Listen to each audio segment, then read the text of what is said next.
So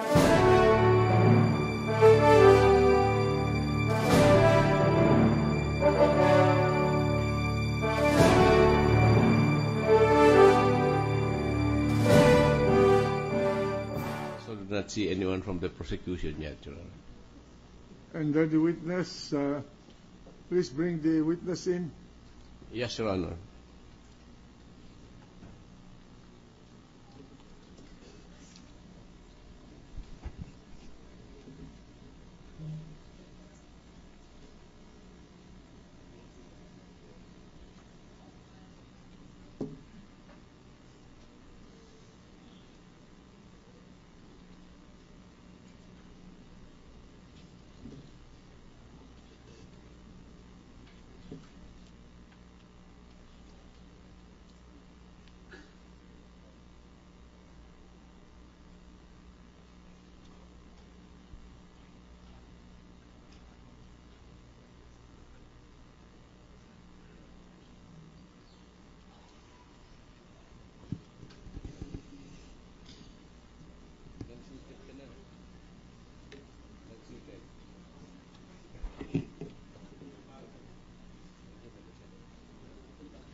The witness is already in court, Your Honor.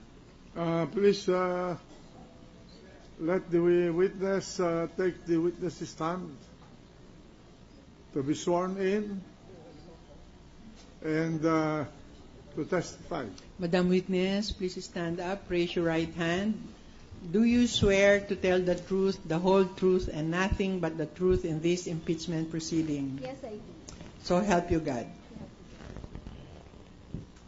Your Honor, Yes. we are presenting this witness to prove the basis of the non-inclusion of the McKinley property in the statement of assets, liabilities, and net worth of Chief Justice Corona, particularly by establishing that there is on record with the Office of the Clerk of Court of the Regional Trial Court of Quezon City of a declaration of trust executed by Renato Corona and Cristina Corona as trustees in favor of Maria Charina Corona as trustor for the purchase of the McKinley property, and a special power of attorney executed by Maria Charina Corona as principal in favor of Renato Corona and Cristina Corona as agents for the purchase of the McKinley property.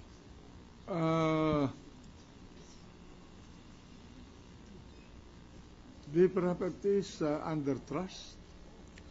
Your Honor, it is our theory that the property is in the name of Maria Charina Corona, and that the Chief Justice, Your Honor, made the payments in trust for Maria Charina Corona by virtue of the special power of attorney executed in his favor by the principal.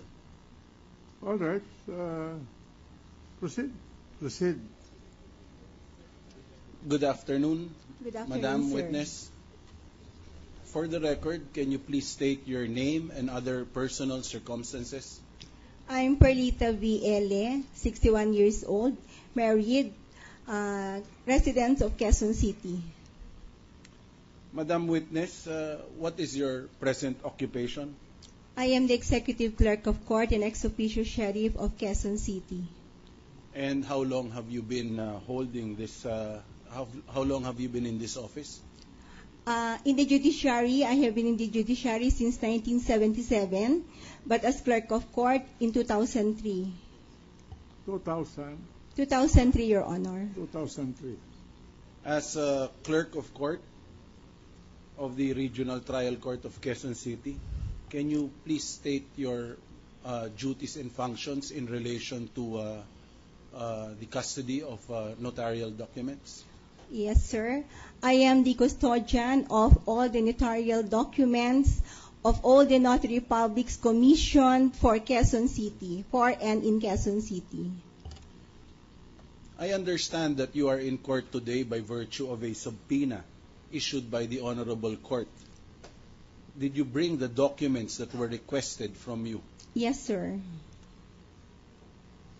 Do you have with you a declaration of trust executed by the spouses Renato C. Corona and Cristina R. Corona in favor of a Maria Charina R. Corona, notarized by Notary Public Maynard P. Panela, recorded as document number 349, page number 71, book number 1, series of 2007 of the said notary's notarial book? Yes, sir. As required by this honorable court, I have with me those documents that you have requested. Your Honor, the witness has presented to this counsel, Your Honor, a certified true copy of the said document.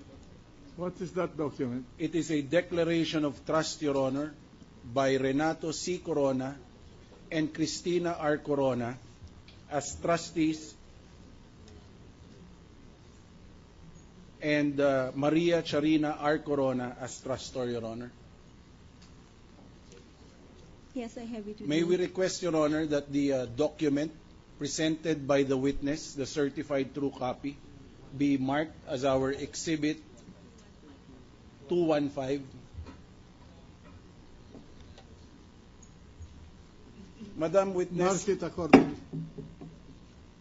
on the left-hand picture, under certified true copy, and above the name Attorney Perlita Ele, whose signature is that? You are referring to the certified true copies that I Yes. issued? Yes. That's my signature, sir. Madam Witness, Yes. can you kindly read for the record the paragraphs 1 to 5 of the Declaration of Trust for the information of the senator judges on what the Declaration of Trust is about? Objection, Your Honor. The best document would be the document itself, Your Honor. Sustained. In which case, Madam Witness, did you bring with you the special power of attorney executed by a Maria Charina R. Corona in favor of Renato C. Corona and Cristina R. Corona, Yes, sir. notarized by Notary Public Maynard P. Panela, under document number 350, page 71, book number 1, series of 2007 of the said notary's notarial book? As I have said before, sir, I have with me all the documents that you have requested. May we